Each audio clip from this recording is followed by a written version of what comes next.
Sejam bem-vindos para mais uma aula de História e hoje nós iremos falar sobre fontes e conhecimentos em História.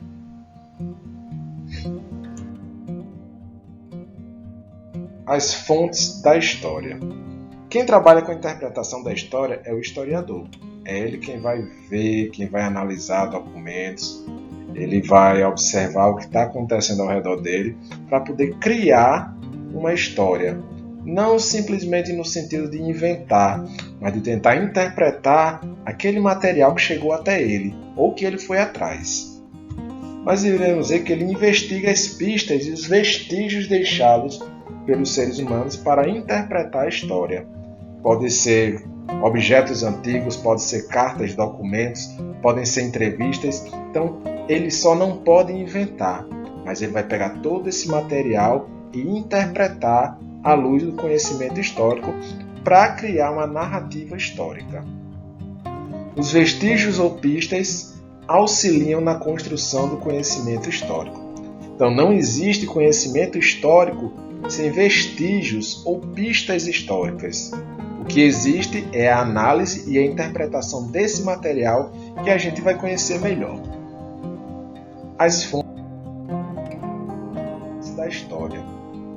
Ao passarem pela história, as pessoas deixam marcas, pistas, vestígios, deixam objetos, deixam cartas, deixam vídeos, como é muito comum hoje em dia, deixam alguma coisa que nos faz lembrar que eles passaram pela Terra. Vamos imaginar aí o homem lá da pré-história. Como é que sabemos que ele existiu? Ele deixou as próprias ossadas, por exemplo. Alguns deixaram marcas nas paredes, que é a pintura rupestre.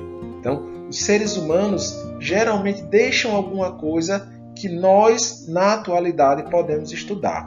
E essas coisas que podem ser estudadas e interpretadas, nós chamamos de fontes históricas.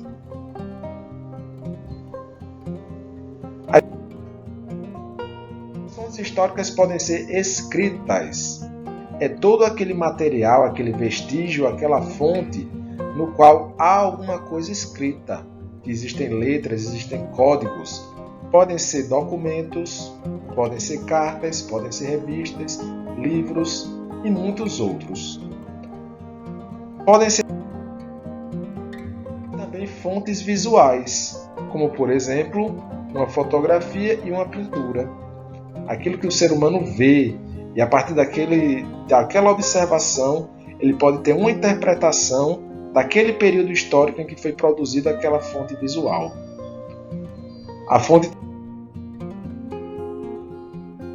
As fontes orais são aquelas que vêm da fala, e elas geralmente são gravadas. Pode ser gravado com imagem ou sem imagem, como é o caso de uma entrevista, por exemplo, como é o caso da contação de uma lenda, muito comum nos povos, principalmente os povos antigos, pode ser através de uma música. Tudo isso são fontes orais. As fontes históricas podem ser também da cultura material. Cultura é tudo aquilo que o ser humano produz. Então é cultura, pode ser material e pode ser não material. E a cultura material são os objetos feitos pelo ser humano.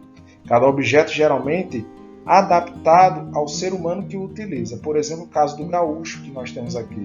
Nós temos vários vestígios, várias culturas materiais aí.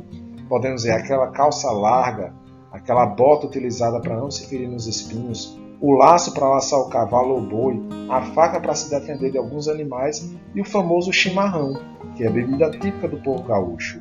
Também vamos ver aí nessa imagem armas pré-históricas, utilizadas por alguém da pré-história para se defender, para atacar e até para cultivar alimentos. Conhecimento histórico.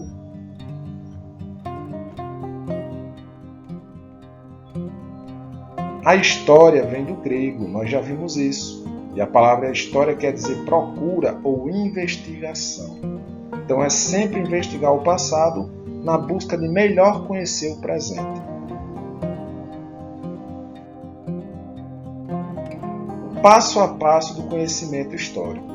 O historiador escolhe o tema que quer trabalhar, que quer conhecer, e escolhe um tempo da história para estudar sobre esse tema.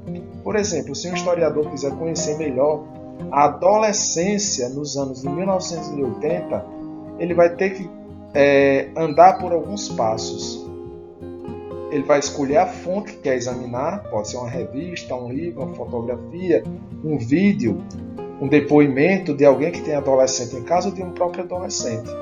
Ele vai investigar se essas fontes escolhidas conferem e se são confiáveis.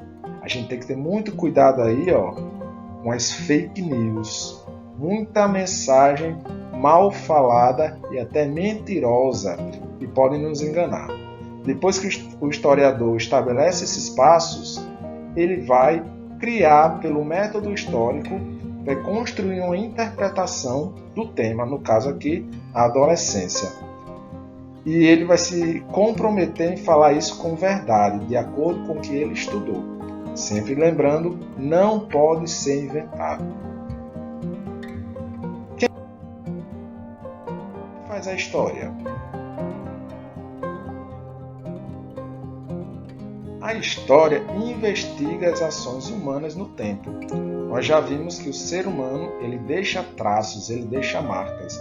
O historiador é um investigador, aquela pessoa que vai juntar os vestígios, juntar as fontes e interpretá-las. Fazer história é participar e influenciar na transformação ou na manutenção de algumas características de uma época e de um lugar. Ou seja, fazer história é uma ação natural do ser humano. Tudo que o ser humano faz se torna história. Se ele fizer, por exemplo, no caso aí do movimento pró-vacina, para as vacinas aumentarem e chegarem mais à população, ele está fazendo história. Alguns podem se opor a essa ideia e não quererem a vacina. Eles também estarão fazendo história, certo? Eles vão estar querendo manter uma ordem já estabelecida ou alguns querendo alguma transformação. Mas as ações humanas geralmente se transformam em ações históricas, de grande importância ou não. Agentes da história ou sujeitos da história. Por muito tempo pensou-se que a história era marcada somente por pessoas importantes, como reis, presidentes, generais e heróis, como é o caso que nós temos aqui de um grande herói brasileiro, que é Tiradentes. Atualmente temos a noção de que todas as pessoas são sujeitos históricos, pois todos agem em algum lugar e em algum tempo, transformando de forma grandiosa ou simples a vida das pessoas, certo? Então vamos observar o seguinte: o sujeito histórico é aquela pessoa que age. Aqui a gente tem um exemplo de uma jovem ativista sueca chamada Greta Thunberg. Ela começou na escola onde ela estudava movimentos em benefício do meio ambiente. Hoje ela anda pelo mundo todo, mas ela saiu da infância há pouco tempo, é muito jovem. No caso dela, ela já faz alguma coisa muito grande. Mas só o fato de você levar a sua vida de forma normal, cotidianamente, também é uma ação histórica.